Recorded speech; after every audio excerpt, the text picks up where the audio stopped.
Hello everyone, welcome to our channel. बच्चे लोग, हम लोग पढ़ रहे हैं क्लास 12 बिजनेस स्टडीज और हमारी चल रही है विजय भव सीरीज जिसका मिशन है 100 आउट ऑफ 100। तो बच्चों, हमारी तैयारी बहुत बढ़िया चल रही है, बहुत धमाकेदार चल रही है एंड आई होप कि आप सभी लोग प्लानर के अकॉर्डिंग पढ़ रहे हैं। अगर कोई बैकलॉग हो गया है तो चिंता नहीं करनी है। मैंने आपको इसी तरीके से पूरा प्लानर दिया है कि इन केस किसी दिन आप नहीं पढ़ पाए, कहीं चले गए पेरेंट्स के साथ या खुद ही कहीं घूमने चले गए, किसी दोस्त का बर्थडे आ गया या किसी भी और रीज़न की वजह से थोड़ी तबीयत ठीक नहीं लग रही है या फिर थक गए हो और उस वजह से आपका कोई एक आध चैप्टर अगर रह गया है या चैप्टर बड़ा था तो आप उसको कंप्लीट नहीं कर पाए, तो परेशान नहीं होना है बच्चे।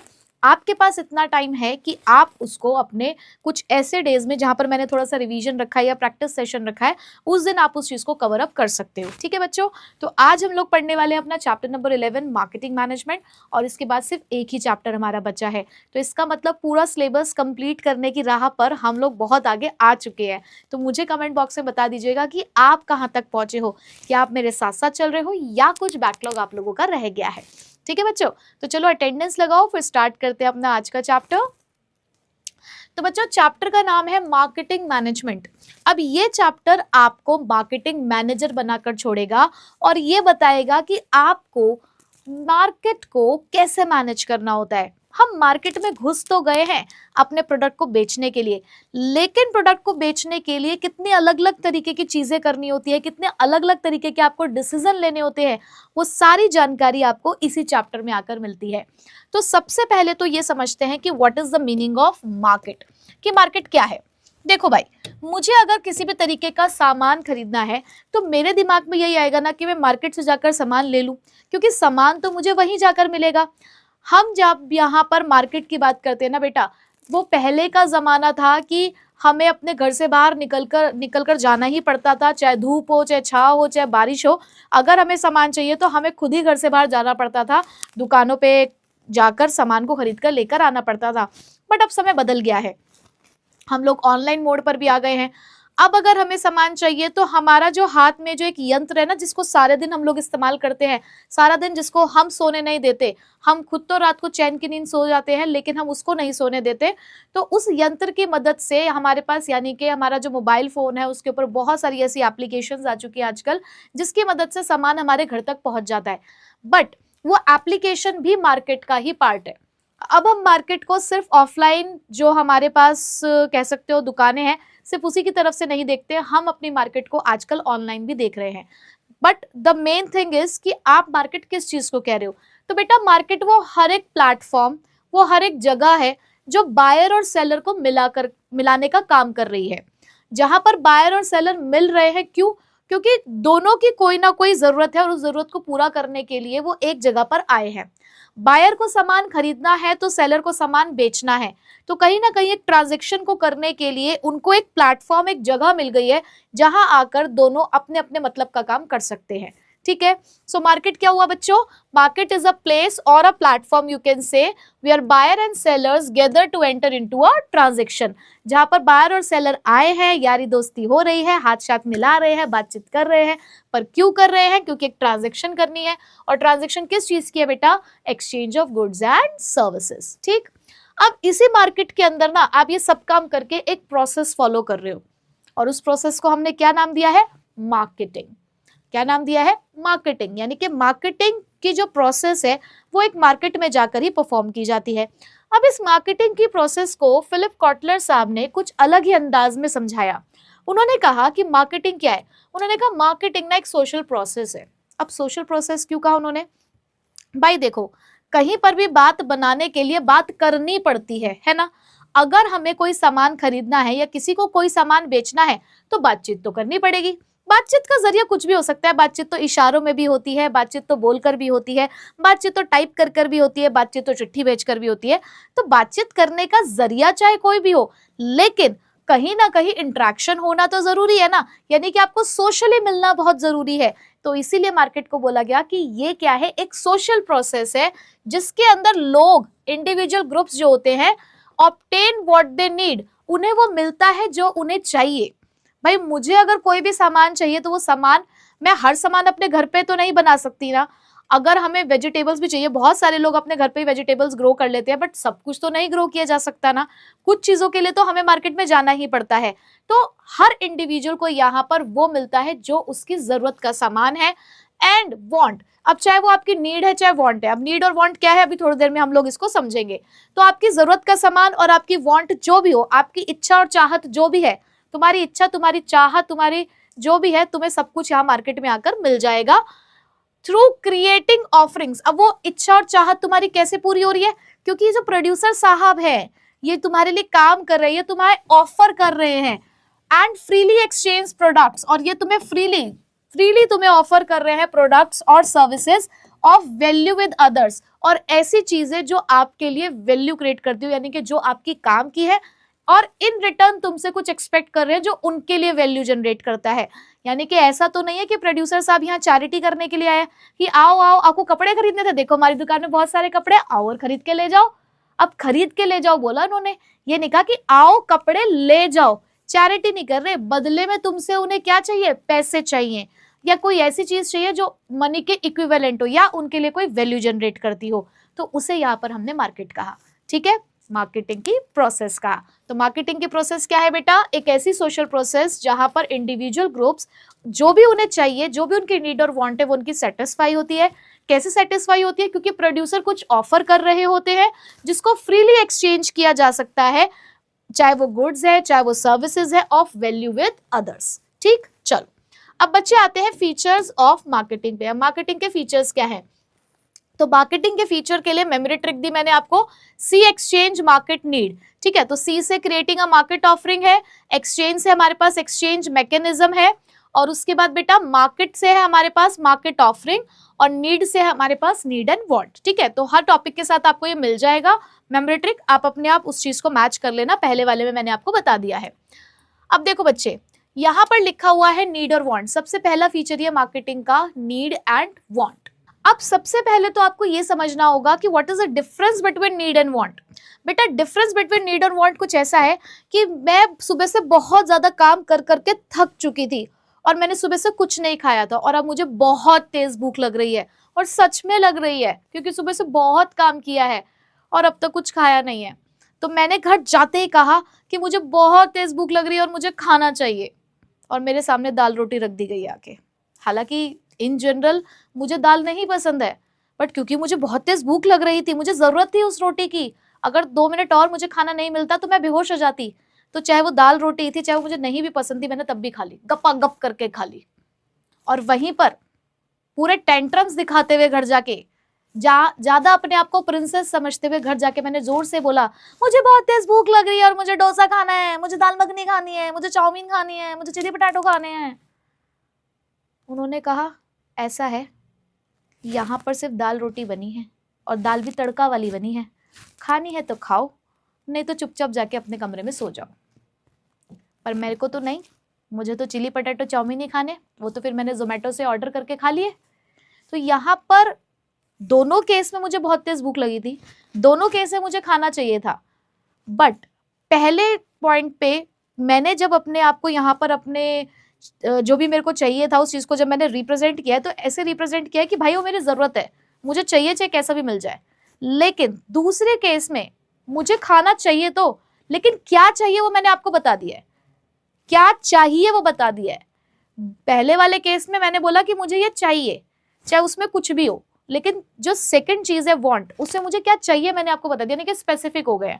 तो बेटा नीड वो चीज होती है कि जिसके बिना आप अधूरा अधूरा सा महसूस करते हो, जिसके बिना आप बेचैन हो जाते हो, और अगर वो चीज आपको नहीं मिलती तो आपके अंदर वो एक अलग ही कह सकते हो कि एक ऐसा आपका बिहेवियर आ जाता है, एक अनसेटिस्फाइड बिहेवियर, कि जब तक वो चीज आपको नहीं मिलेगी आप परेशान रहोगे, और वहां पर आप स्पेसिफिक नहीं हो, बस मिल जाए। बट वांट के अंदर आप लोग स्पेसिफिक हो जाते हो कि आपको चाहिए और यही चाहिए। ठीक है, तो नीड और वांट, किसी भी मार्केटर को एक मार्केट में एंटर करने से पहले यही समझना होगा कि जिस भी प्रोडक्ट को मार्केट में बेचने जा रहा है वो कस्टमर के लिए नीड है या वांट, वो कस्टमर की नीड को सेटिस्फाई कर रहा है या वांट को सेटिस्फाई कर रहा है, उसे नीड में डील करना है या उसे वांट में डील करना है, तो ये समझना बहुत जरूरी होता है। सो मार्केटिंग का मेन फोकस ये होता है कि नीड और वांट को सेटिस्फाई करना है। नीड क्या है? It is a state of felt deprivation और feeling of being deprived of something, यानी कि किसी चीज के बिना अधूरा अधूरा सा आप महसूस करते हो। जैसे कि जो हंगर है वो आपकी नीड को क्रिएट करे कि आपको खाना चाहिए, और नीड बहुत बेसिक होती है ह्यूमन बीइंग्स के लिए, और ये किसी स्पेसिफिक प्रोडक्ट से रिलेटेड नहीं होती। बट वांट को हम लोग डिफाइन करते हैं objects that satisfy the needs, ऐसी चीजें जो हमारी नीड को सेटिस्फाई करेंगी। जैसे कि नीड है फूड, लेकिन अगर वांट की बात करूं तो वो है डोसा राइस, यानी कि साउथ इंडियन में अगर हम बात करें तो उन लोगों को चाहिए भाई डोसा चाहिए, उनको इडली चाहिए, उनको राइस चाहिए, तो यहाँ आप स्पेसिफिक हो गए हो। तो मार्केटर की जॉब है कि उसको यही आइडेंटिफाई करना है कि कस्टमर की नीड क्या है और या वांट क्या है, और उसी के अकॉर्डिंग प्रोडक्ट को डेवलप करना है। ठीक है, अब उसके बाद आपने ये तो जान लिया कि हमारा कस्टमर चाहता क्या है। अब उसकी चाहत, उसकी नीड को मार्केट में परोसना कैसे है। एक रेस्टोरेंट में आप बैठे खाना खाने के लिए, एक वेटर आता है ना आपसे पूछने के लिए कि हाँ जी क्या चाहिए, तो या तो आपने कह दिया कि अपनी पसंद से कुछ भी ले आओ, कुछ भी ले आओ, तो चलो ठीक है। पर अब जब आपने स्पेसिफिकली उसको बता दिया कि भाई मोमोज चाहिए, ये चाहिए, ये चाहिए, ये चाहिए, अब वो उस सामान को आपकी टेबल पे कैसे प्रेजेंट कर रहा है, क्योंकि कई बार क्या होता है ना, प्रेजेंटेशन ही हमें बहुत ज्यादा अट्रैक्ट कर जाती है। बहुत सारे रेस्टोरेंट्स में, बहुत सारे कैफेज में हम लोग जब इंटरनेट पे उनकी वीडियोस देखते हैं, रील्स वगैरह देखते हैं, तो कई बार हम विजिट इसलिए भी करते हैं क्योंकि वो बहुत अच्छे तरीके से उसको प्रेजेंट करते हैं। आपने देखा होगा कि आजकल बहुत अलग अलग तरीके के बर्तन भी इस्तेमाल किए जाते हैं सामान को प्रेजेंट करने के लिए, यानी कि कस्टमर के सामने उसको लेकर आने के लिए। तो आप मार्केट में अपने प्रोडक्ट को कैसे ऑफर कर रहे हो, किन किन क्वालिटीज, किन किन फीचर्स के साथ आप ऑफर कर रहे हो, उसे बोलते हैं क्रिएटिंग अ मार्केट ऑफरिंग। ठीक है बेटा, सो मार्केटिंग के अंदर मार्केट ऑफरिंग होती है। आप एक कंप्लीट ऑफर यहाँ पर प्रोडक्ट और सर्विस से रिलेटेड बताते हो, जैसे कि feature, size, quality, taste, price, place of availability, ये सारी चीजें आप यहाँ पर बताओगे अपने कस्टमर को। जैसे कि आप एक मोबाइल फोन खरीदने जाते हो तो वो बताते हैं ना कि मोबाइल फोन इतने का है, इसमें ये फीचर्स है, इसके साथ आपको ये एक्सेसरीज मिल जाएगी। आजकल बहुत लोग ऑफर्स चलाते हैं ना, तो बता रहे हैं ना आपको किस चीज के साथ आपको क्या क्या मिलेगा, तो this is known as the market offering. ठीक, उसके बाद कस्टमर वैल्यू। देखो भाई, एक कस्टमर ना कभी भी अपनी जेब से पैसा तब तक नहीं निकालेगा जब तक वो आपके प्रोडक्ट से सेटिस्फाई ना हो जाए। वो दुकान पे जाके खड़ा हुआ है कि भाई उसे मान लो एक हमारा राजू कपड़े खरीदने के लिए गया, क्योंकि अभी बर्थडे पार्टी आ रही थी उसकी एक सहेली की, तो अपने लिए एक टी शर्ट खरीदने के लिए गया। जिस दुकान पे वो टी शर्ट खरीदने के लिए गया, उसने 10 टी शर्ट निकाल दिए। हर टी शर्ट को देख ऐसा रहा है कि बस अभी से ले ही लेगा, लेकिन सामने वाला जो दुकानदार है ना, उसे ये पता है कि जब तक इसकी जेब से पैसा नहीं निकल रहा ना, तब तक इसका मतलब है कि ये चीज इसके काम की नहीं है। एक कस्टमर तब तक अपनी जेब से पैसा नहीं निकालेगा जब तक उसे ये नहीं लग रहा कि जितना मेरी जेब से पैसा निकल रहा है ना, उतने का ही बेनिफिट मुझे इस सामान से मिल रहा है। तो आपको अपने प्रोडक्ट में कस्टमर वैल्यू जनरेट करनी है कि कस्टमर को लगे कि यार मैंने अगर 500 रुपए खर्च किए ना, तो मुझे 500 रुपए तक का फायदा मिल रहा है, तुरंत उसकी जेब से पैसे निकलने चाहिए। तो customer bye a product only, एक कस्टमर तभी किसी प्रोडक्ट को बाय करता है if they believe it gives the greatest value और बेनिफिट फॉर द मनी, कि जब उसे ये लगता है कि ये सामान मुझे पूरा वैल्यू फॉर मनी दे रहा है। और कस्टमर वैल्यू का मतलब क्या है कि भाई देखो, कस्टमर कंपेयर करता है जो भी उससे प्रोडक्ट से बेनिफिट मिल रहा है वो, और जितना उसने उसके लिए पैसा भरा है, दोनों के बीच में वो क्या करता है, एक कंपैरिजन करने की कोशिश करता है। तो मार्केटर की जॉब यही है कि आप प्रोडक्ट की वैल्यू ज्यादा से ज्यादा बढ़ाओ, अपने कंपिटिटर से ज्यादा बढ़ाओ, ताकि कस्टमर वो आराम से उस चीज के लिए पैसा भरने के लिए राजी हो जाए। ठीक है, उसके बाद बच्चे एक्सचेंज मैकेनिज्म। अब ये मार्केटिंग जो है वो एक्सचेंज के बिना तो अधूरी है। हमने डेफिनेशन में ही पढ़ा कि यहाँ पर तो एक्सचेंज होता है, एक हाथ से ले तो दूसरे हाथ से दे। भाई एक हाथ से हम अपना सामान लेंगे और दूसरे हाथ से आपको पैसे दे देंगे, या जो भी चीज आप हमसे मांग रहे हो in return in for a consideration, वो हम आपको दे देंगे। तो ये मार्केटिंग की प्रोसेस तभी पूरी होगी जब इस तरीके से लेन और देन दोनों होगा। ठीक है, तो बेटा देखो, exchange refers to the process where, exchange एक ऐसी प्रोसेस है जहां पर दो या दो से ज्यादा पार्टीज अपने डिजायर प्रोडक्ट या सर्विस को ऑब्टेन करती है कुछ ना कुछ रिटर्न में देने के बाद। अब एक्सचेंज करने की कुछ कंडीशन होती है। पहली बात तो दो पार्टीज होनी चाहिए। आप ऐसा नहीं करेंगे कि अपने आप को ही सामान दे रहे हैं और अपने आप से ही पैसा ले रहे हैं। भाई कम से कम हमें यहाँ पर दो पार्टीज का इन्वॉल्वमेंट चाहिए। हर पार्टी कुछ ना कुछ एक दूसरे को ऑफर कर रही हो, वन वे नहीं हो सकता ये। ऐसा नहीं है कि सिर्फ दुकानदार ही सामान दे रहा है। दुकानदार अगर सिर्फ सामान दे रहा है, बदले में कुछ नहीं दे रहा, तो भाई वो चैरिटी है, फिर फिर वो हमारी मार्केटिंग नहीं कहलाएगी। चैरिटी को हम मार्केटिंग के प्रोसेस में इन्वॉल्व नहीं करते। हर पार्टी की वो एबिलिटी होनी चाहिए कि वो कम्युनिकेट कर सकते हो। भाई आपस में बातचीत करने का कुछ तो जरिया हो, चाहे वो जरिया बातचीत कैसे भी हो रही है उससे मतलब नहीं है, लेकिन बातचीत होनी जरूरी है और डिलीवर किए जा रहे हो प्रोडक्ट या फिर सर्विसेज। हर पार्टी के पास ये फ्रीडम है कि वो सामने वाले के ऑफर को एक्सेप्ट और रिजेक्ट कर सकती है। प्रोड्यूसर ने या सेलर ने सामान बेचा 100 रुपए का, बायर कहता है 100 का नहीं 90 का खरीदूंगा, तो हमारे सेलर के पास भी अधिकार है कि वो कह देगा कि आपका ऑफर मैं एक्सेप्ट नहीं करता, मैं तो 100 में ही बेचूंगा, ज्यादा ज्यादा 95 कर देता हूँ आपके लिए। अब सेम यही बायर के पास भी ऑप्शन है कि उसे 95 में खरीदना या नहीं खरीदना, ये उसकी फ्रीडम है। वो कह देगा कि चलो ठीक है मैं 95 पे खरीद लूं या 95 पे नहीं खरीदूंगा, तो ये उसकी इच्छा है भाई, ठीक है।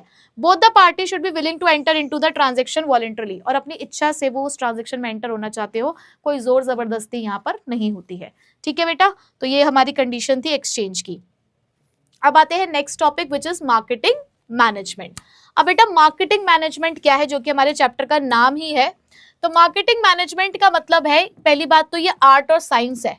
तुम क्या सोचते हो ये आर्ट और साइंस वाले क्या, हमें क्या कुछ नहीं आता, हम कॉमर्स वालों को कुछ नहीं आता, हम सब कॉमर्स वालों को सब कुछ आता है, हमें आर्ट्स भी पता है, हमें साइंस भी पता है, क्योंकि हमारी पूरी बिजनेस के अंदर सब कुछ आ जाता है ना।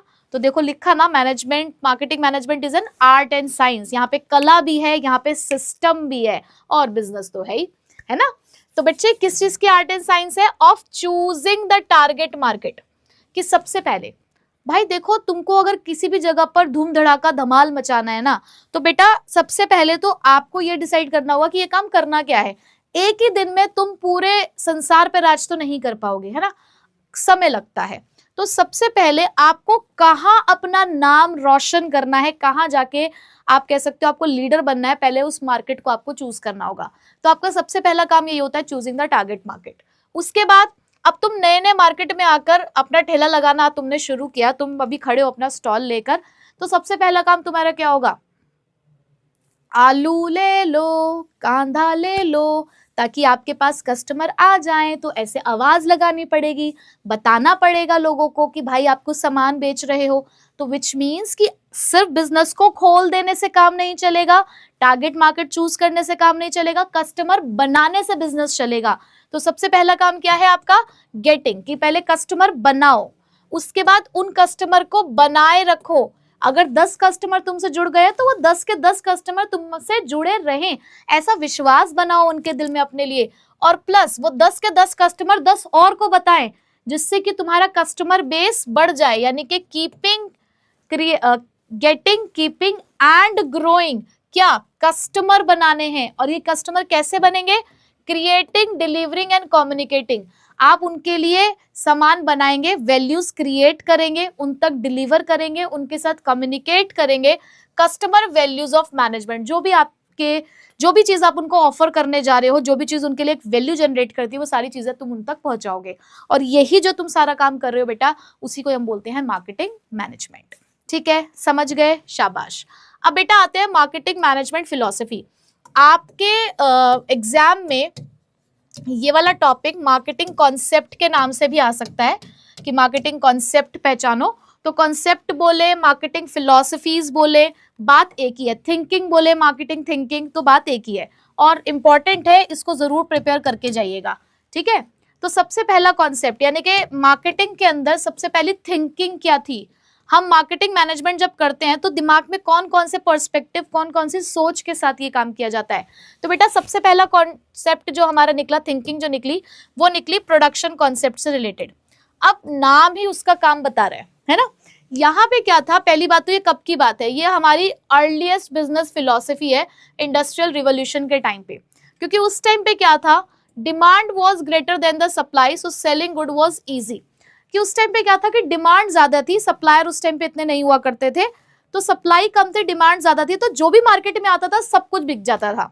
तो ऐसे में जो हमारे मार्केटर थे, प्रोड्यूसर थे, उन लोगों को ये लगा कि हमें ना मास स्केल पे प्रोडक्शन करना चाहिए। हमें अगर पैसा कमाना है तो ज्यादा से ज्यादा सामान को बनाकर और उसको अवेलेबल कराकर मार्केट में हम पैसा कमा सकते हैं। मतलब हमें ऐसा करना है कि कस्टमर अगर मार्केट में आता है तो वो खाली हाथ वापस ना जाए। और तो और इसी के साथ, क्योंकि हम जब लार्ज स्केल पे प्रोड्यूस करेंगे ना, तो हमारी कॉस्ट ऑफ प्रोडक्शन कम आ जाएगी। और जैसी कॉस्ट ऑफ प्रोडक्शन कम आएगी प्रॉफिट बढ़ जाएगा। तो और हम मार्केट में सामान को सस्ता भी बेच पाएंगे। तो उन्होंने यहां पर दो चीजों पे फोकस किया, अवेलेबिलिटी और अफोर्डेबिलिटी, कि इन दो चीजों से हम लोग मार्केट में धूम मचाएंगे, अपना नाम बनाएंगे और प्रॉफिट कमाएंगे। ठीक है। So firm believe that profit can be maximize by producing the goods in a large quantity. तो यहां पर उनको ये लगता था कि लार्ज क्वांटिटी में प्रोड्यूस कर दो, काम बन जाएगा। तो मेन आइडिया उनका ये क्या था कि कस्टमर्स जो है वो प्रेफर करते हैं उस सामान को जो अवेलेबल हो और अफोर्डेबल हो। मैं जितनी भी चीजें यहां मार्क कर रही हूँ सब इंपॉर्टेंट है, की लाइन्स हैं, कीवर्ड्स हैं। ठीक है। फोकस क्या था, लार्ज स्केल प्रोडक्शन पे, कॉस्ट को रिड्यूस करने पे, ताकि सामान सस्ता बेचा जा सके। पर धीरे धीरे ना ये कॉन्सेप्ट इतना ज्यादा सक्सेसफुल नहीं हो रहा था। क्यों? क्योंकि हमारा जो कंज्यूमर है ना वो बहुत ज्यादा हो गया था भाई, चूजी हो गया था। वो कहता था कि सामान तो सब लोग बेच रहे हैं, हमें चाहिए क्वालिटी। अब सेम ही सामान आप बार बार बेचते रहोगे तो हमें मजा नहीं आ रहा है उसको खरीदने में। हमने एक मोबाइल फोन खरीद लिया है, अब कोई मोबाइल फोन अगर नया बन रहा है तो उसमें कुछ नया आना चाहिए ना, कुछ तो इंप्रूवमेंट होनी चाहिए उसके अंदर, तो ही तो हम उस सामान को खरीदेंगे।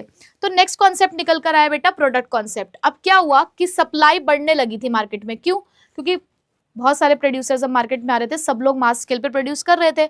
अब जब सप्लाई बढ़ने लगती है ना तो मार्केट में प्राइस कम हो जाती है। अब प्राइस कम हो जाएगी तो प्रोड्यूसर का प्रॉफिट मार्जिन कम हो जाएगा। उन्होंने कहा अब कैसे प्रॉफिट मैक्सिमाइज करें, तो वही प्रोडक्ट के इंप्रूवमेंट पे काम करना होगा। तो टाइम के साथ साथ सप्लाई बढ़ी, कंपटीशन बढ़ा, फर्म को रियलाइज हुआ कि सिर्फ प्रोडक्ट को अवेलेबल करा देना लो प्राइस पे अब इससे काम नहीं चलेगा, अब कुछ नया करना पड़ेगा। तो कंज्यूमर वो गुड्स को प्रेफर कर रहे थे जो बेटर क्वालिटी के थे, अच्छी परफॉर्मेंस और अच्छे फीचर्स के साथ थे।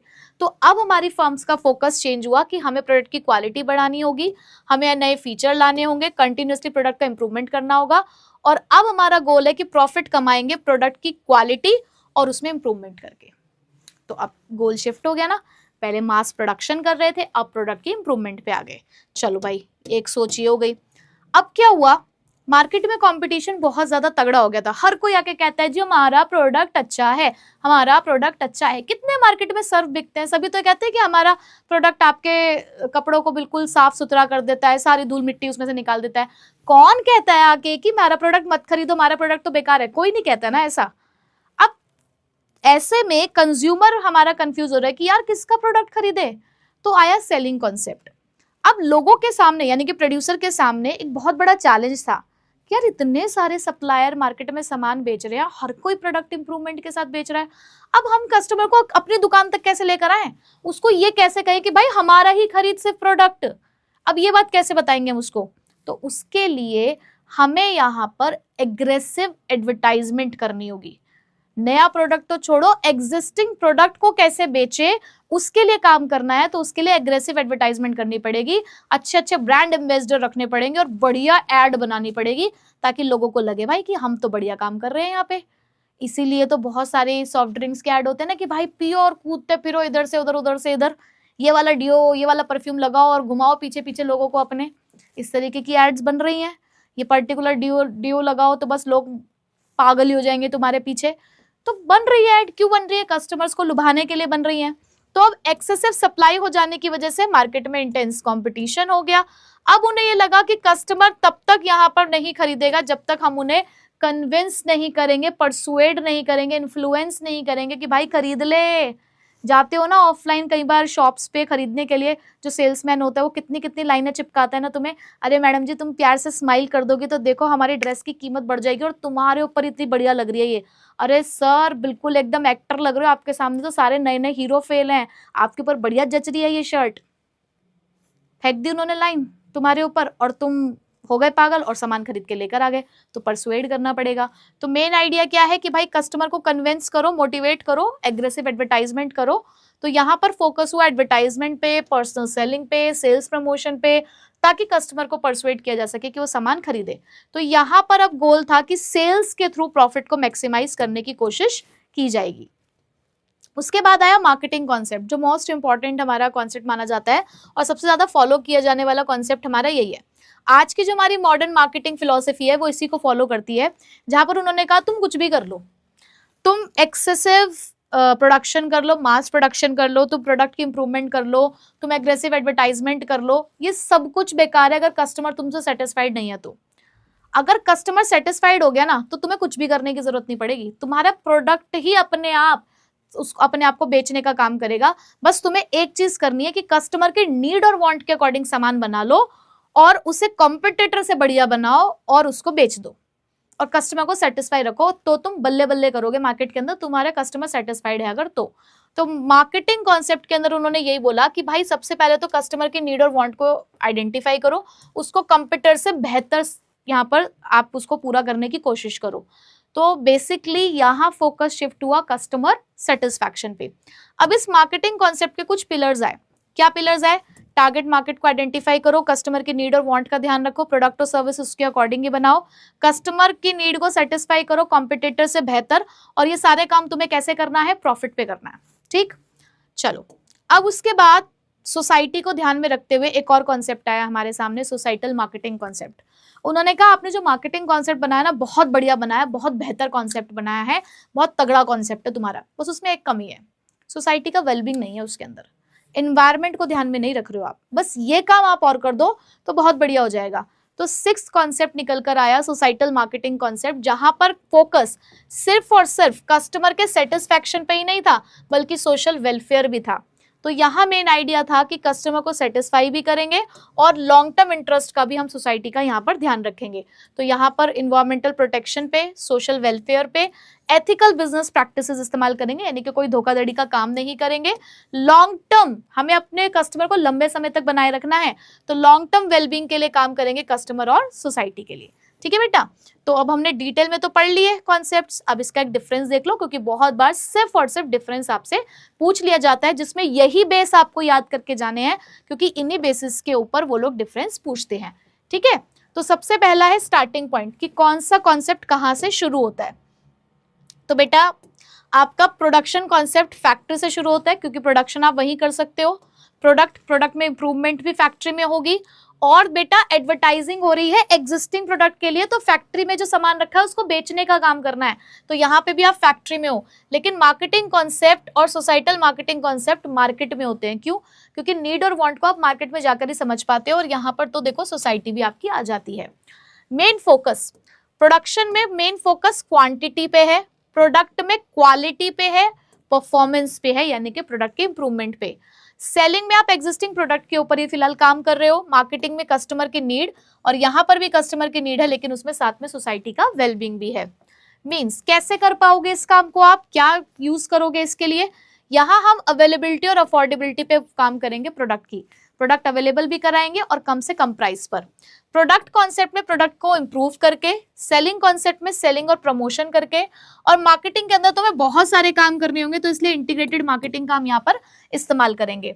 अच्छा, एंड अल्टीमेटली चाहिए क्या तुम्हें? ये सारे काम करके तुम क्या हासिल करना चाहते हो? प्रॉफिट। तो प्रॉफिट कैसे कमा पाओगे? तो भाई यहाँ हम प्रॉफिट कमाएंगे प्रोडक्शन कॉन्सेप्ट में वॉल्यूम ऑफ प्रोडक्शन से ज्यादा प्रोड्यूस करके। प्रोडक्ट कॉन्सेप्ट में प्रोडक्ट की क्वालिटी से प्रॉफिट कमाएंगे, सेलिंग कॉन्सेप्ट में सेल्स वॉल्यूम से पैसा कमाएंगे, मार्केटिंग में कस्टमर के सेटिस्फैक्शन से कमाएंगे, और सोसाइटल मार्केटिंग में कस्टमर के सेटिस्फैक्शन के साथ साथ सोशल वेलफेयर से पैसा कमाएंगे। ठीक है, यहाँ तक बात समझ में आ गई। अब आता है द मोस्ट इंपॉर्टेंट क्वेश्चन, और बहुत ज्यादा चांसेस हैं कि 6 नंबर में आपसे क्वेश्चन पूछा जा सकता है, जिसके अंदर पॉइंट्स भी वो खुद ही दे देते हैं, आपको 2 नंबर के लायक एक्सप्लेन करना होता है।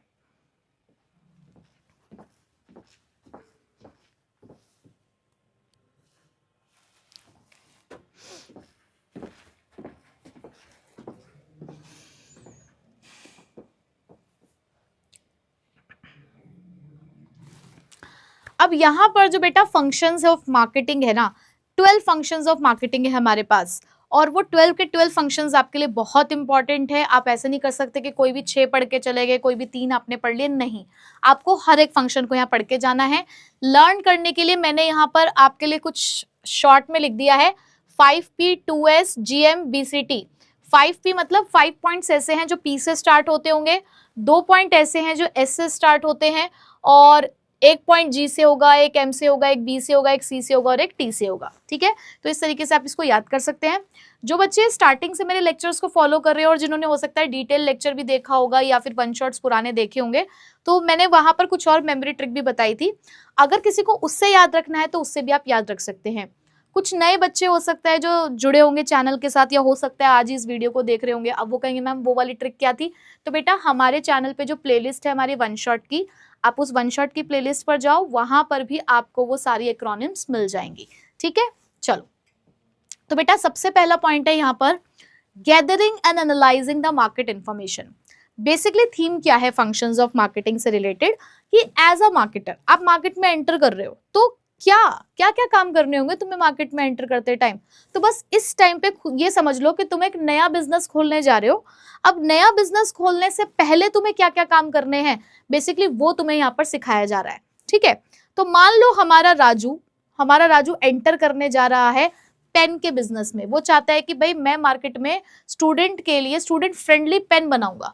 ठीक है, अब जब स्टूडेंट फ्रेंडली पेन उसको यहाँ पर मैन्युफैक्चर करना है तो उसे क्या करना पड़ेगा, सबसे पहले उसे सारी जानकारी इकट्ठी करनी पड़ेगी ना भाई। किसी भी इंडस्ट्री में किसी भी बिजनेस में एंटर करने से पहले आपको उस बिजनेस के बारे में सारी जानकारी होनी चाहिए। तो सबसे पहले वो जानकारी इकट्ठी करेगा और उसे एनालाइज करेगा। अब बेटा ये जो जानकारी इकट्ठी करेगा उसको एनालाइज करेगा ना, ये एक टेक्निक से करेगा, इसको बोलते हैं स्वॉट एनालिसिस। अब स्वॉट एनालिसिस क्या होता है मेरे बच्चे, एस का मतलब होता है स्ट्रेंथ, कि जब वो पेन इंडस्ट्री में एंटर करने जा रहा है तो उस टाइम पे उसकी स्ट्रेंथ क्या है, मतलब वो जो भी पेन मैन्युफैक्चर करता है क्या उसकी स्ट्रेंथ है जिससे उसे लगता है कि वो मार्केट में जीत हासिल कर सकता है। तो आपको अपनी स्ट्रेंथ जाननी है प्लस अपने कॉम्पिटिटर्स की भी। ठीक, उसके बाद डब्ल्यू मतलब होता है बेटा वीकनेस, कमजोरी क्या है, आपको क्या लगता है कि हाँ ये एक चीज है जो हमें फेलियर के लाइन में लाकर खड़ा कर सकते हैं, कि मतलब इस चीज की वजह से हम मार्केट में शायद फेल हो जाएंगे। और ऐसी कुछ वीकनेसेस आपके कंपटीटर्स की भी होंगी। तो स्वॉट एनालिसिस अपना भी करना है और कंपटीटर्स का भी करना है। ठीक है, तीसरी चीज आपको क्या देखनी है, अपॉर्चुनिटीज, कि इस इंडस्ट्री में एंटर करने के बाद आपके सामने क्या अवसर हैं, क्या अपॉर्चुनिटी आपको दिख रही है, आपको क्या लग रहा है कि आप कहां तक पहुंच सकते हो या किस चीज से आप जीत हासिल कर सकते हो। तो अपॉर्चुनिटी देखनी है आपको। प्लस मार्केट में टी से मतलब थ्रेट, खतरे क्या है आपके लिए, कितने कॉम्पिटिटर्स है मार्केट में जो आपके लिए खतरा बन सकते हैं, या और क्या ऐसा बैरियर है जो आपके लिए खतरे का काम कर सकता है। तो ये चार चीजों को आपको एनालाइज करना होता है और इसी से रिलेटेड सारी इंफॉर्मेशन को इकट्ठा करना है और उसको एनालाइज करना होगा। ठीक है, तो यहाँ पर पर्पस क्या है, कस्टमर के नीड और प्रेफरेंस पता लगाओगे, एनालाइज करोगे अपॉर्चुनिटीज को, थ्रेट को, अपनी स्ट्रेंथ और वीकनेसेस को जानोगे और उसी के अकॉर्डिंग अपनी जो ग्रोथ स्ट्रैटेजी आप बेसिकली आप उसको डिजाइन करोगे। ठीक है, उसके बाद सेकंड आता है बेटा मार्केट प्लानिंग। अब तुम्हें करनी है प्लानिंग, अब तुम्हें यहाँ पर सोच विचार करना है भाई, सारी बातें तुम्हारे सामने हैं। अब तुम्हें मार्केट में प्लान करना है कि यार किस ऑब्जेक्टिव के साथ तुम मार्केट में एंटर करने जा रहे हो। देखो बिना किसी ऑब्जेक्टिव के मार्केट में एंटर करोगे तो तुम्हें पता ही नहीं चलेगा कि तुम सही राह पर चल रहे हो या नहीं चल रहे हो। बट मान लो तुमने कहा कि आज मैं यहाँ पर इस वीडियो को देख रहा हूं, आज मैं यहाँ पर इस सीरीज को फॉलो कर रहा हूं इसलिए कि आने वाले जितने भी दिन बचे हैं अब हमारे बिजनेस स्टडीज के एग्जाम में मैं जमकर मेहनत करूंगा और देख लेना 80 में से 80 लेकर आऊंगा या 80 में से 80 लेकर आऊंगी। तुमने ऑब्जेक्टिव सेट कर लिया, जब ऑब्जेक्टिव सेट करोगे तभी उसको हासिल भी कर पाओगे। तो ऐसे ही हमारे मार्केटर को कहना है कि आने वाले 3 साल में मैं इस मार्केट में एंटर कर रहा हूं और इस मार्केट का 60% शेयर मेरे हाथ में होगा। मतलब कि मार्केट में जितने भी कस्टमर होंगे ना पेन वाले, उसमें से 60% कस्टमर मेरे पास आएंगे। यानी कि अगर 100 कस्टमर हैं तो 60 कस्टमर मुझसे ही आकर पेन लेंगे। ऐसा मेरा ऑब्जेक्टिव है, ऐसी मेरी प्लानिंग है इस मार्केट में एंटर करने के साथ। समझ गए?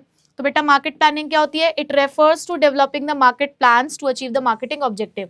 कि आपको मार्केटिंग ऑब्जेक्टिव्स क्या है आपके, आप उस चीज का प्लान करते हो जिसमें फिर आप अपना प्रोडक्शन लेवल देखोगे, अपने प्रमोशन की स्ट्रैटेजीज देखोगे, मार्केट को कैसे एक्सपेंड करना है, सेल्स टारगेट कैसे पूरे करने हैं, फिर उस चीज के बारे में आप प्लान करना शुरू करोगे। जैसे कि एक कंपनी ने कहा कि मैं अपना मार्केट शेयर 10 से 20% कर दूंगा आने वाले 3 साल में।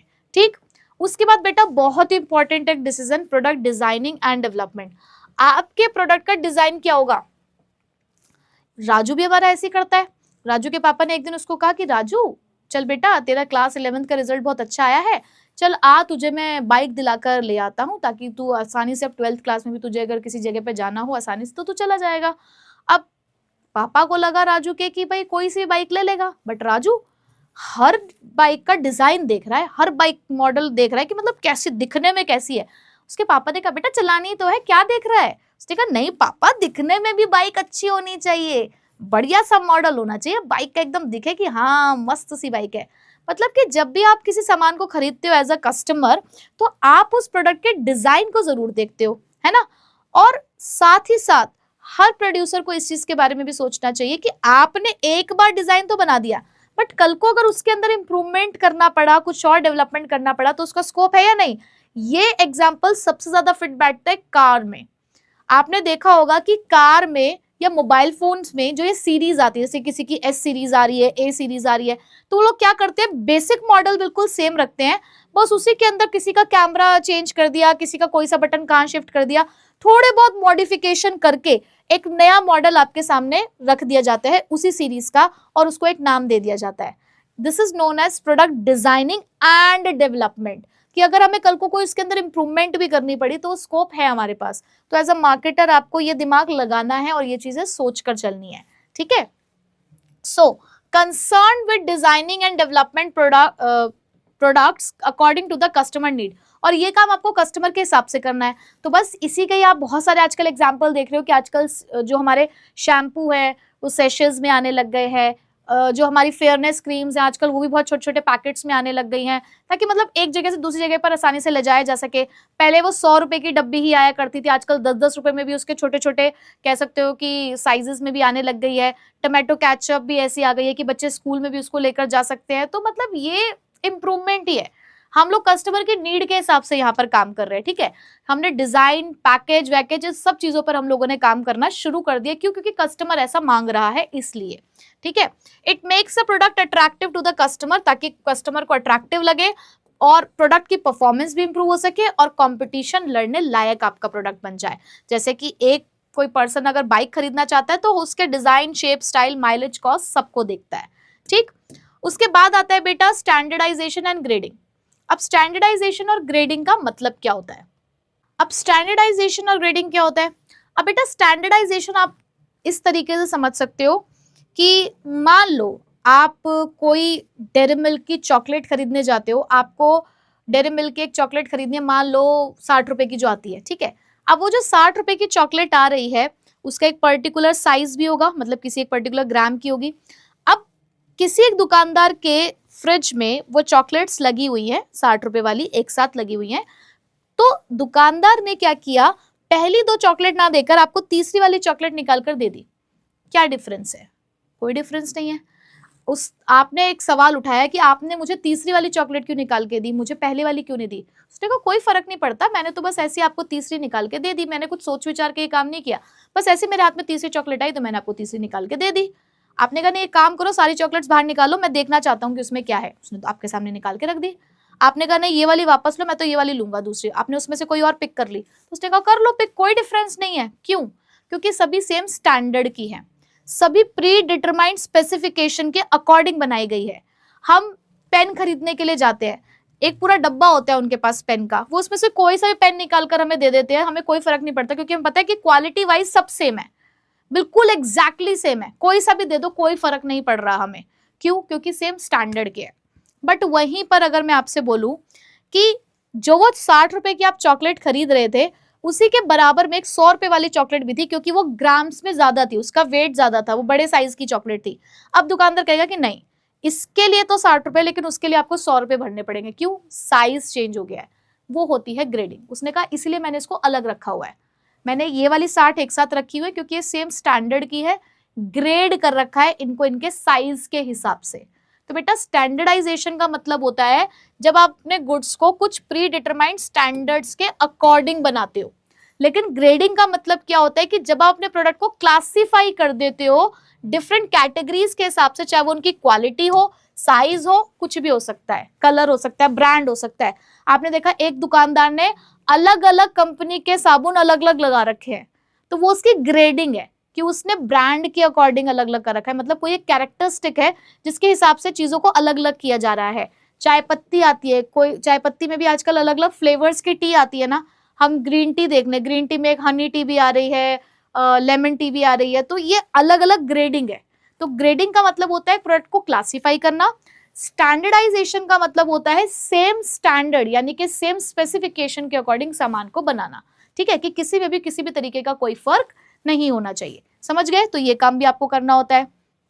उसके बाद प्रोडक्ट की पैकेजिंग एंड लेबलिंग, यानी कि आपका प्रोडक्ट किस तरीके से पैक किया जाएगा, उसमें कितने लेवल्स आएंगे पैकेजिंग के।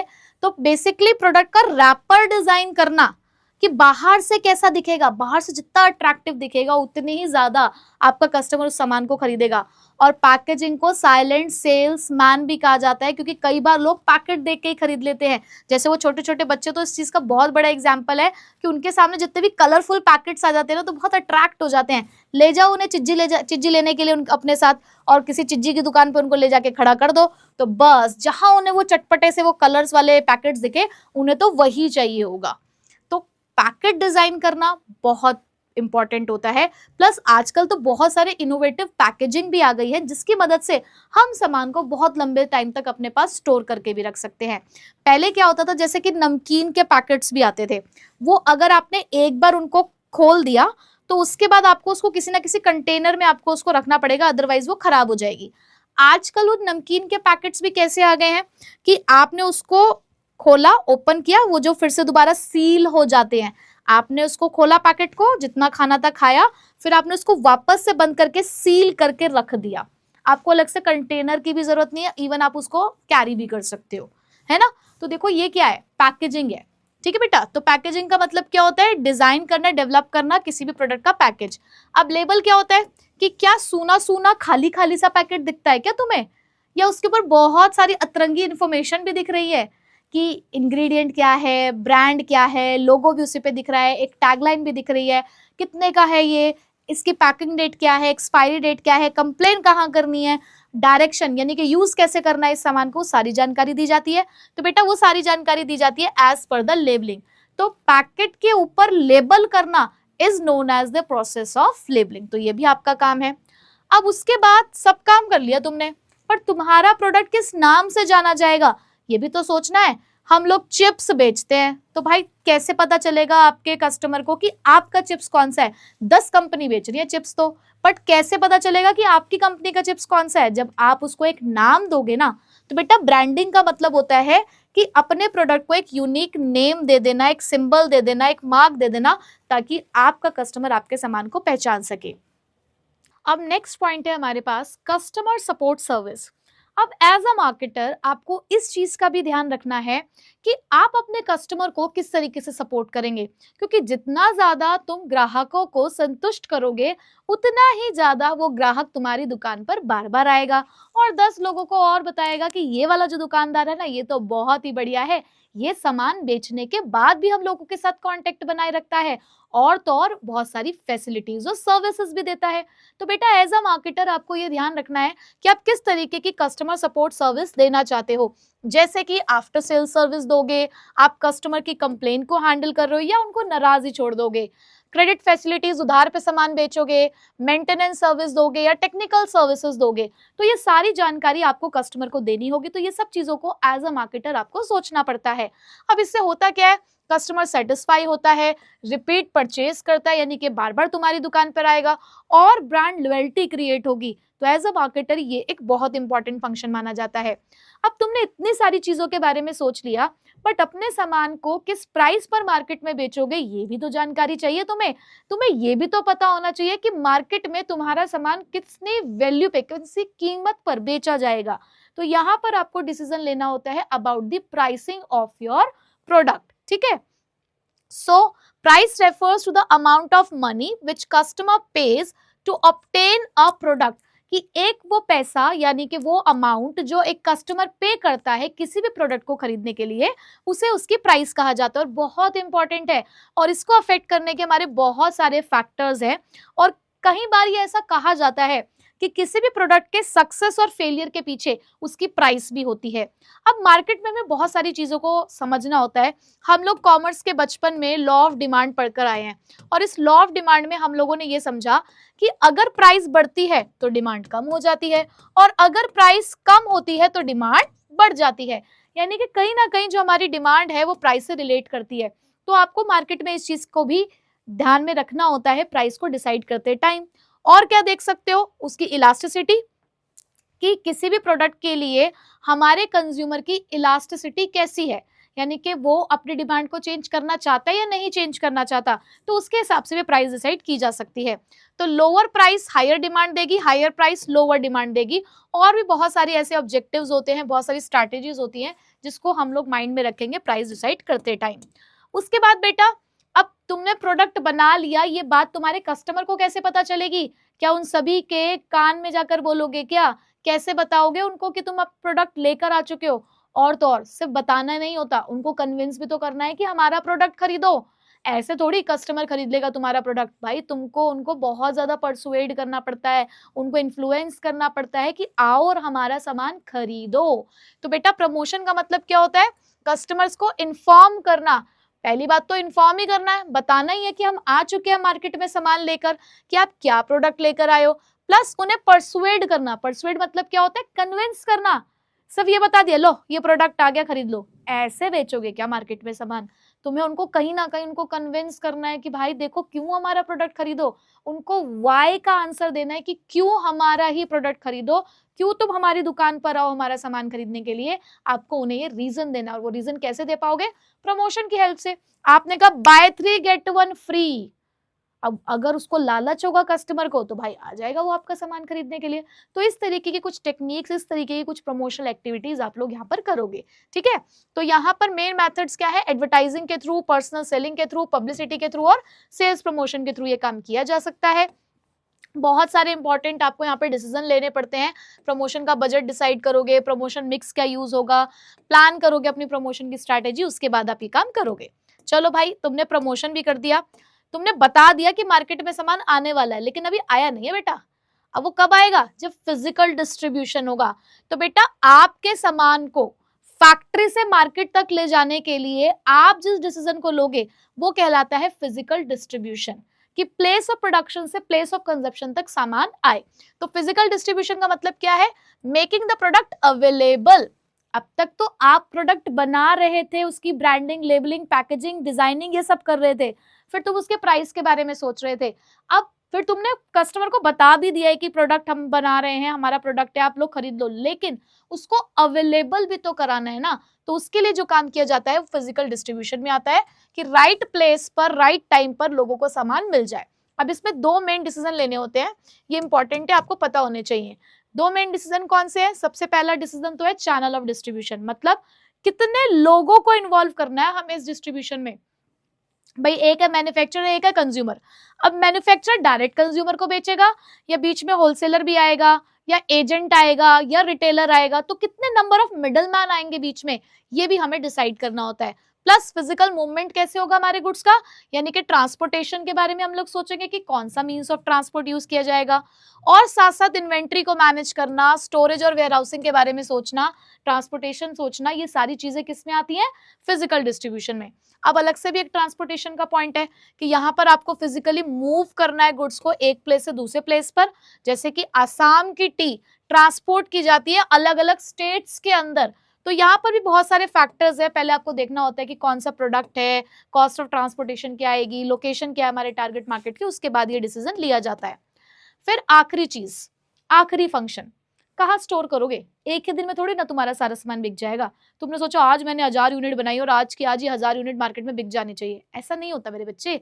आप लोग आज प्रोड्यूस कर रहे हो, पता नहीं वो मार्केट में कब उसके लिए डिमांड अराइज होए, तो तब तक आपको अपने सामान को स्टोर करके रखना पड़ता है। तो स्टोरिंग प्रोसेस को ही हम लोग यहाँ पे क्या कहते हैं? Warehousing. ठीक है, सो स्टोरेज और वेयर हाउसिंग का मतलब क्या है? It refers to keeping the goods in warehouses, कि आपको वेयर हाउस में गुड्स को रखना है until they are needed in the market, जब तक कि वो मार्केट में रिक्वायर्ड नहीं होते, यानी कि उनकी जब तक डिमांड नहीं आती। ठीक है, क्यों ऐसा क्यों होता है? क्योंकि एक टाइम गैप होता है प्रोडक्शन और सेल्स के बीच में, कुछ सीजनल प्रोडक्शन होती है गुड्स की, इरेगुलर डिमांड भी होती है कुछ गुड्स की, तो हम लोग क्या करते हैं? उन चीजों को स्टोर करके रखते हैं। ठीक है, चलो अब यहां तक बात समझ गए। अब आते हैं अगले कॉन्सेप्ट पे, which is known as marketing mix. अब बेटा मार्केटिंग मिक्स क्या होता है? मार्केटिंग मिक्स का मतलब है कि हमने अभी ऊपर पढ़ा कि हम लोग अपने मार्केट में जब एंटर करते हैं तो अपने कुछ ऑब्जेक्टिव्स के साथ एंटर करते हैं, हमारे कुछ मार्केटिंग ऑब्जेक्टिव्स होते हैं जो हमें अचीव करने हैं। तो मार्केटिंग टूल्स यहाँ पर प्रोवाइड किए जाते हैं ताकि आप अपने मार्केटिंग ऑब्जेक्टिव्स को अचीव कर सके। मार्केटिंग मिक्स आपको वो मार्केटिंग टूल्स प्रोवाइड करता है जिसकी मदद से आप अपने मार्केटिंग ऑब्जेक्टिव्स को अचीव कर सकते हैं। ठीक है, तो देखो जरा, marketing mix refers to the combination of different marketing elements used by a firm to achieve its marketing objective. वही बात हो गई कि अपने मार्केटिंग ऑब्जेक्टिव को अचीव करने के लिए आपको कुछ चीजों की जरूरत है, वो चीजें कहाँ मिल रही है? मार्केटिंग मिक्स में। हालांकि हमारे पास एलिमेंट्स और भी होते हैं मार्केटिंग के, बट आपके करिकुलम में आपको 4 ही एलिमेंट पढ़ने हैं मार्केटिंग मिक्स के। वो कौन क्या कहलाते हैं? 4 पीज ऑफ मार्केटिंग। क्या कहलाते हैं बेटा? 4 पीज ऑफ मार्केटिंग, जहां पे हर पी का अपना एक मतलब है। पहला पी प्रोडक्ट, दूसरा पी प्राइस, तीसरा पी प्लेस और चौथा पी प्रमोशन। ठीक है, so product, price, place, promotion, ये आपके 4 मार्केटिंग मिक्स के एलिमेंट्स हैं, जिनको पॉपुलरली किस नाम से बुलाया जाता है? 4 पीज ऑफ मार्केटिंग मिक्स। ठीक, याद रख लेना। अब इसमें जैसे पहला है प्रोडक्ट। प्रोडक्ट का मतलब क्या है? कोई भी गुड्स और सर्विसेज जो मार्केट पे बेची जा रही है किसी भी चीज के रिटर्न में, यानी कि एनीथिंग ऑफ वैल्यू, कोई भी गुड्स और सर्विसेज या कोई भी चीज जो वैल्यू ऑफर कर रही है कस्टमर को मार्केट के अंदर, वो हमारे लिए प्रोडक्ट कहलाता है। यानी कि प्रोडक्ट का मतलब सिर्फ गुड्स से नहीं होता, इसमें सर्विसेज भी आती हैं। तो इसमें फिजिकल प्रोडक्ट भी है, बेनिफिट्स भी हैं, आफ्टर सेल सर्विस भी है।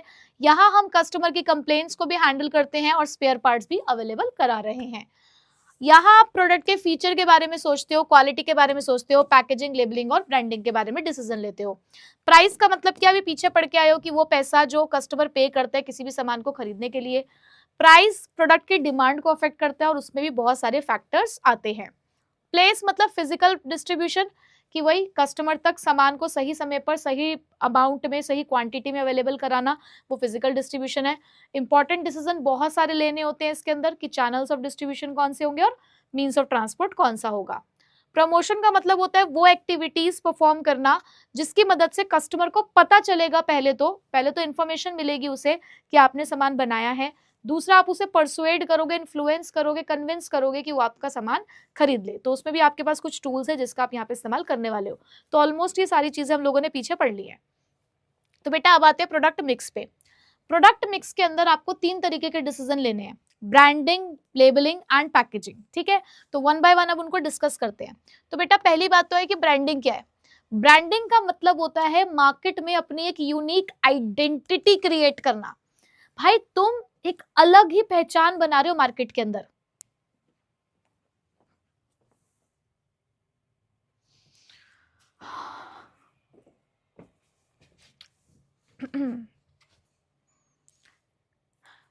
भाई तुम मार्केट में एक अलग ही पहचान बना रहे हो। अब जैसे हम टीचर्स के लिए कहूं तो आप लोगों ने कहा कि सारे टीचर्स यहां पर हैं। ठीक है, आप कह रहे हो कि सभी यूट्यूब टीचर्स, तो वहां पर आपने सभी टीचर्स को इन्वॉल्व कर दिया। बट वहीं पे मेरे प्यारे बच्चों ने मुझे एक नाम दिया, हमारी प्यारी बीएसटी क्वीन काजोल मैम। तो आपने मुझे ये जो टैग दे दिया है ना, ये एक यूनिक आइडेंटिटी दे दी है, कहीं ना कहीं ये मेरे लिए एक ब्रांडिंग है, क्योंकि इसने मुझे एक मार्केट में एक अलग आइडेंटिटी दे दी कि बीएसटी क्वीन का जब भी नाम लिया जाएगा तो वो किसके लिए लिया जा रहा है? काजोल मैम के लिए लिया जा रहा है। हाँ सच में, चलो देखते हैं। तो बेटा ब्रांडिंग का मतलब क्या है कि ये कोई एक नाम है, कोई एक साइन है, कोई एक सिंबल है। जैसे कि ये कह देना कोई बहुत ही मस्त सी बढ़िया सी गाड़ी जा रही है, तो आपने कहा कि देखो क्या मस्त कार है, बट वहीं पे आप लोगों ने इसको कहा कि देखो यार लैम्बोर्गिनी जा रही है। तो ये जो आपने नाम बोला ना, इसने उस कार को एक यूनिक आइडेंटिटी दी, एक पहचान दी। तो बेटा यही कहलाता है आपकी क्या? ब्रांडिंग। तो देखो, branding is the process of giving a name, sign, symbol, design किसी भी प्रोडक्ट को, ताकि उस प्रोडक्ट को आइडेंटिफाई किया जा सके और उसे उसके कॉम्पिटिटर से अलग किया जा सके। तो बेटा देखो, अब इसमें ना कुछ चीजें, ब्रांडिंग के अंदर कुछ टर्म्स आपको समझनी है। जैसे कि जब हम बोल रहे हैं सिर्फ ब्रांड, तो ब्रांड में sign, symbol, name, design, combination सब कुछ हो सकता है, जैसे कि लक्स, कोका कोला और पार्कर। अब इस ब्रांड के अंदर 2 पार्ट्स होते हैं, एक को हम बोलते हैं ब्रांड नेम और एक को हम बोलते हैं ब्रांड मार्क। ब्रांड नेम का मतलब होता है that part of the brand which is utterable, जिसको बोला जा सकता है। जैसे मैं बोल रही हूँ ना लक्स, कोका कोला, तो ये नाम है, हम इसको बोल सकते हैं। तो brand name is the verbal part of the brand which can be spoken, जिसको हम बोल पा रहे हैं। जैसे कि कोई वर्ड है, कोई लेटर है या कोई नंबर ही क्यों ना हो, जैसे कि मैगी, अंकल चिप्स। लेकिन ब्रांड मार्क क्या है बेटा, ये कोई सिंबल है, ये वो पार्ट है ब्रांड का विच इज नॉट अटरेबल, जिसको हम बोल नहीं सकते। ये कोई सिंबल है, डिजाइन है या मार्क है। अब जैसे कि आपने ऑडी को जब पहचानना है, मान लो मुझे नहीं पढ़ना आ रहा, ठीक है, मुझे ऑडी नहीं पढ़ना आ रहा, मैं को इल्ल हूं मैं पढ़ाई लिखाई में, ठीक है, मुझे नहीं पढ़ना आ रहा, बट मैं ना वहां पर उसके सिंबल्स देख रही हूँ। कौन से सिंबल्स देखे मैंने, कि वहां पर मैंने देखा कि 4 इंटरलिंक्ड रिंग्स होती हैं ऑडी के अंदर। भाई वो 4 छल्ले होते हैं ना वहां पर, वो 4 छल्लों को देख के मुझे पहचान में आ रहा है कि अच्छा ये तो ऑडी है, बट मैं उसको बोल नहीं पा रही हूँ, मैंने देखकर पहचान लिया, मैंने उस सिंबल को, उस मार्क को, उस लोगो को देख के मैंने पहचान लिया, अच्छा ये तो ऑडी है ना बेटा। तो इसको हम क्या बोलते हैं, ब्रांड मार्क। अब तुम्हें पता है ये 4 रिंग्स क्या रिप्रेजेंट करती हैं, क्यों इसमें ये 4 ही रिंग्स हैं, क्या कोई 4 कंपनीज थी जो एक साथ आई थी? थोड़ा सा ज्ञान ले लेना कि वो 4 रिंग्स किस लिए होती है, ठीक है। चलो अब बेटा ट्रेडमार्क क्या होता है, ब्रांड के हमने 2 पार्ट्स तो देख लिए कि ब्रांड नेम होता है, ब्रांड मार्क होता है। अब जिस ब्रांड मार्क को या ब्रांड के जिस पार्ट को आप लीगली रिकॉग्नाइज्ड कर लेते हो, यानी कि लीगल प्रोटेक्शन दिलवा देते हो कि कोई और आपका ब्रांड मार्क या ब्रांड नेम यूज नहीं कर सकता, तब वो बन जाता है ट्रेडमार्क, ठीक है। तो trademark refers to that part of to a brand और part of the brand that enjoys the legal protection, जिसको आप लीगली इस्तेमाल कर सकते हो, ठीक है। अब इसके कैरेक्टरिस्टिक्स क्या होते हैं, एक अच्छा ब्रांड नेम कैसा होना चाहिए बेटा, simple, short, easy to spell, recognise और रिमेंबर। अब अटपटा सा कोई नाम रखोगे, फरारो रोशर, फरारो रोशर, बहुत सारे लोगों को दिक्कत होती है, फरारी, लैम्बोर्गिनी, ये सब बोलने में। तो बेटा आपका जो भी ब्रांड नेम हो वो इजी टू स्पेल हो, इजी टू प्रोनाउंस हो, शॉर्ट हो एंड सिंपल हो, ठीक है। उसके बाद ये प्रोडक्ट की बेनिफिट और क्वालिटीज को रिप्रेजेंट करता हो, जैसे कि हमारे पास बहुत सारे ऐसे प्रोडक्ट है, जैसे कि बूस्ट है ना। अब बूस्ट क्या है कि इसको देख के पता चल रहा है कि ये कुछ ऐसी चीज होगी जो एनर्जी देती होगी, है ना। ग्लो एंड लवली यानी कि ये कुछ फेयरनेस से रिलेटेड कोई चीज है, ब्यूटी प्रोडक्ट होगा कोई, है ना। हाजमोला कोई ऐसा प्रोडक्ट है जो डाइजेशन के लिए इस्तेमाल किया जाता होगा। तो आप ऐसा नाम भी रख सकते हो जो आपके प्रोडक्ट की क्वालिटी को डिस्क्राइब करता हो। डिस्टिंक्टिव यानी कि अलग होना चाहिए। अडेप्टेबल होना चाहिए कि इसके लिए पैकेजिंग, लेबलिंग और एडवर्टाइजिंग मीडिया में उसका आसानी से इस्तेमाल किया जा सकता हो। वर्सेटाइल होना चाहिए कि कल को अगर मैं कोई नया प्रोडक्ट ऐड ऑन कर रही हूँ तो बहुत आसानी से उसको मैं इस्तेमाल कर सकती हूँ, मतलब ऐड ऑन किया जा सकता है। लीगल प्रोटेक्शन मिल सके और उसकी स्टेइंग पावर हो, आउटडेटेड ना हो जाए, ठीक। अब ब्रांडिंग के एडवांटेजेस क्या होती हैं, अब ब्रांडिंग के एडवांटेजेस एक कस्टमर को भी होती है और एक मार्केटर को भी होती हैं। तो पहले कस्टमर की अगर बात करूं तो ये कस्टमर का IQ चेक करता है, IQs। तो जहां पर I से मतलब क्या है, आइडेंटिफिकेशन, Q से है क्वालिटी और S से है स्टेटस सिंबल। तो बेटा सबसे पहले कस्टमर को क्या फायदा है कि वो ब्रांड से अपने प्रोडक्ट को आइडेंटिफाई कर पा रहा है, बहुत इजीली वो आइडेंटिफाई कर पा रहा है। जैसे कि अगर वो जाता है ये कहने के लिए कि मुझे कोलगेट लेना है तो कोलगेट मिल जाता है, पेप्सोडेंट लेना है तो पेप्सोडेंट मिल जाता है। क्वालिटी, अब कुछ ब्रांड क्या होते हैं, हमें क्वालिटी एश्योरेंस देते हैं, हमें पता है कि यार इस कंपनी का, इस ब्रांड का जो भी सामान आता है ना वो बढ़िया आता है।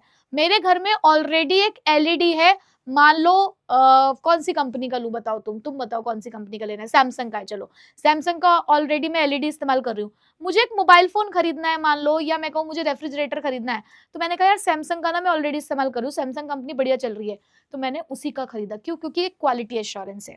फिर कुछ कुछ ब्रांड हमारे लिए आजकल यहाँ पर स्टेटस सिंबल का भी काम करते हैं।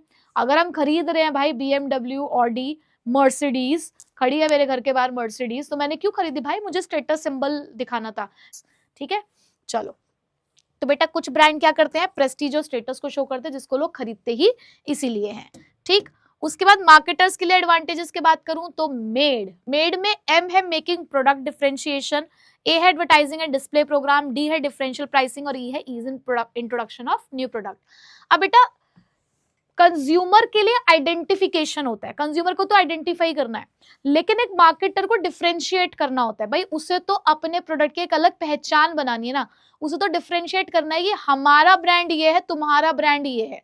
तो प्रोडक्ट डिफरेंशिएशन में ब्रांडिंग मदद करता है। डिस्प्ले करना है, एडवर्टाइजमेंट करना है, तो वहां आप अपने ब्रांड का बहुत अच्छे से इस्तेमाल कर सकते हो ना।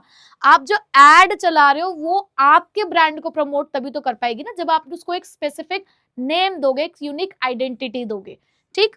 डिफरेंशियल प्राइसिंग, हर ब्रांड फिर अपने जो भी उसने पहचान बनाई होगी मार्केट के अंदर, जो भी रेपुटेशन, जो भी क्रेडिबिलिटी उसने बिल्डअप करी होगी, या जिस भी तरीके का वो सामान बेचता होगा मार्केट के अंदर, उस हिसाब से हर एक ब्रांड अपना पैसा चार्ज कर सकता है। और कल को अगर कोई नया प्रोडक्ट मुझे इंट्रोड्यूस करना है तो मैंने एक बार अपने ब्रांड को यहाँ मार्केट के अंदर फेमस करना है।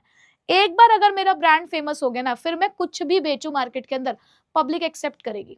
आपने देखा होगा कि एक बार अगर आप छा गए ना कहीं पे, तो आपके मुंह से निकला हुआ हर एक शब्द ऐसा होगा कि लोग उस पर विश्वास करेंगे, फिर ज्यादा मेहनत करने की जरूरत नहीं पड़ती। तो यही कॉन्सेप्ट होता है कि मार्केट में किसी कंपनी ने अपनी ब्रांडिंग कर ली, अब वो चाहे कुछ भी बेच रही है, अगर वो पत्थर को सोना भी कह रही है ना, तो लोग खरीदते हैं। ये होता है बेटा, यही होती है मार्केटिंग स्ट्रैटेजी। तो एक बार ब्रांड को अगर आपने यहाँ पर फेमस कर दिया, तो उसके बाद नए प्रोडक्ट को इंट्रोड्यूस करने में कोई भी दिक्कत नहीं होती है।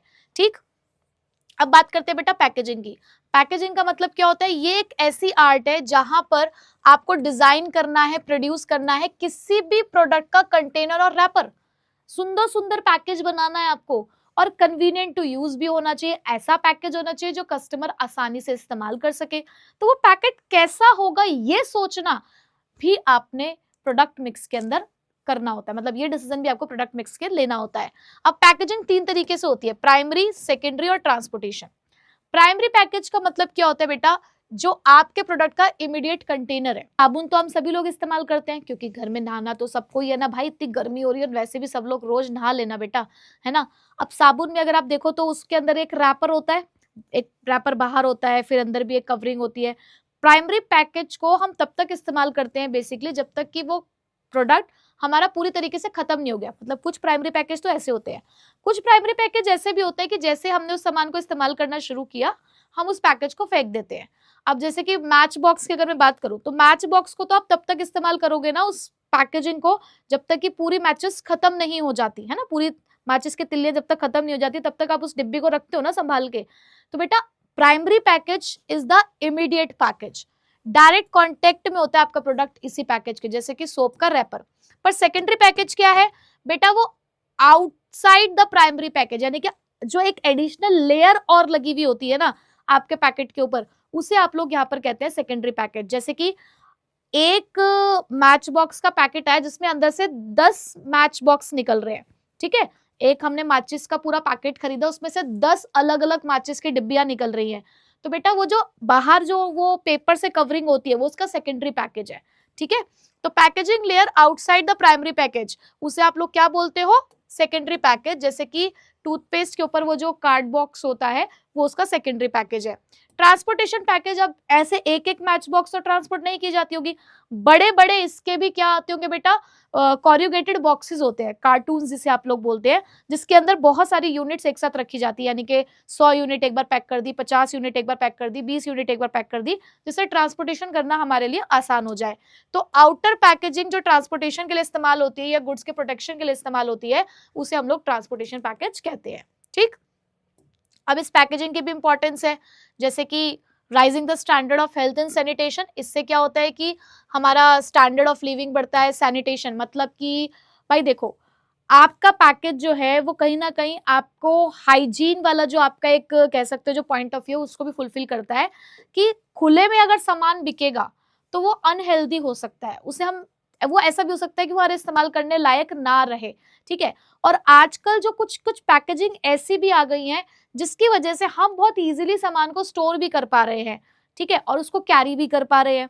तो बेटा कंज्यूमर पैक्ड प्रोडक्ट को आजकल ज्यादा यूज करना पसंद करते हैं as compare to those products जो खुले मार्केट में बिक रहे हैं, क्योंकि वो नहीं चाहते कि उसमें मिलावट हो, कंटामिनेशन हो जाए खुले हुए सामान में।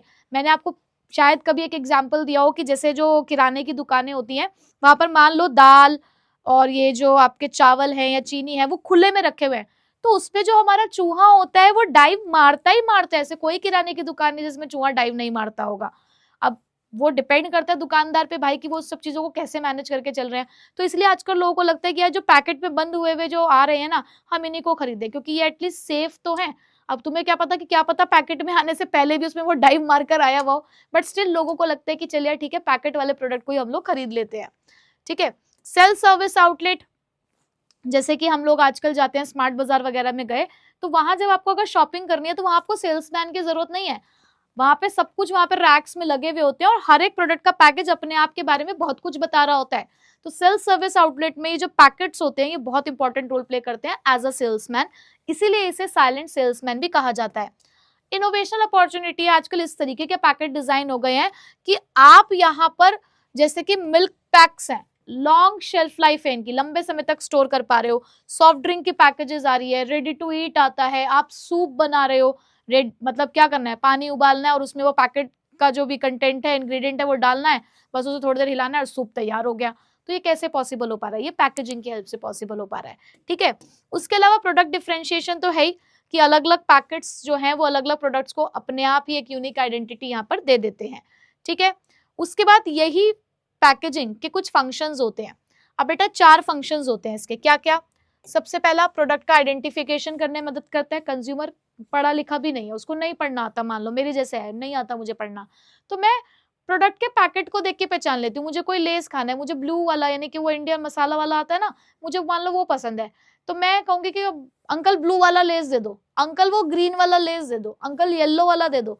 वो पैकेट देके अंकल ये वाला दे दो, ये वाला जो यहाँ लगा हुआ है। मैंने कैसे पहचाना? वो पैकेट से मैंने पहचान लिया है।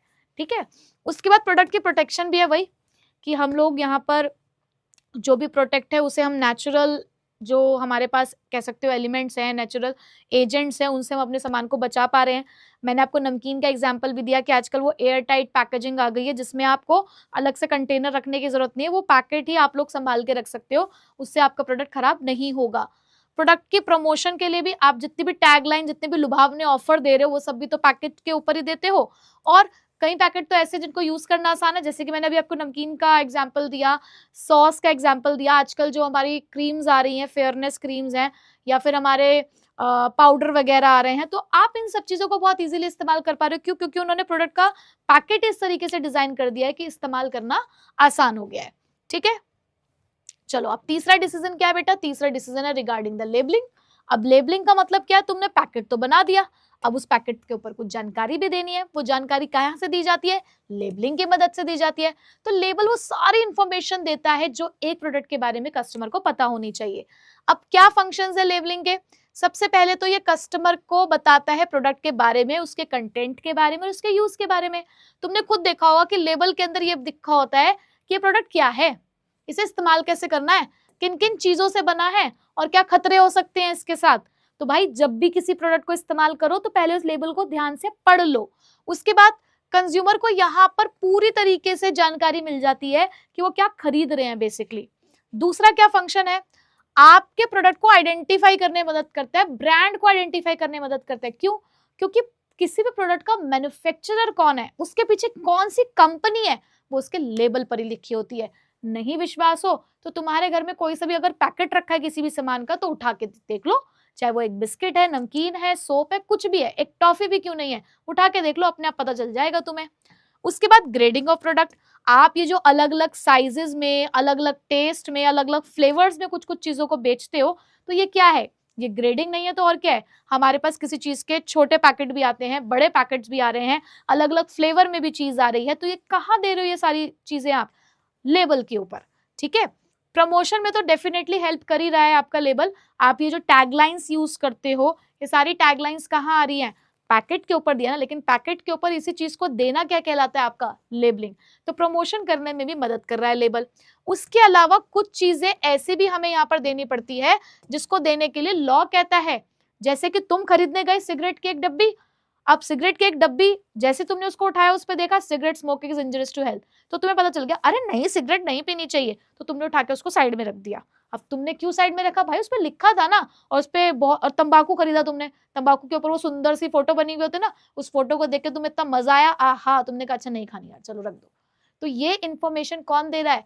ये इन्फॉर्मेशन लेबल दे रहा है, क्योंकि लॉ ने कहा है कि भाई तुम्हें देना पड़ेगा। जब भी तुम किसी ऐसे प्रोडक्ट में डील करोगे जो लोगों की सेहत को खराब कर सकता है, उसके लिए हानिकारक है, तो तुम्हें ये चीजें प्रोवाइड करनी पड़ेंगी अपने लेवल पर ही। ठीक है, तो लीगल इंफॉर्मेशन भी लेबल के ऊपर ही प्रोवाइड की जाती है। ठीक है, समझ गए यहाँ तक? तो यहाँ तक हमने कंप्लीट किया प्रोडक्ट मिक्स।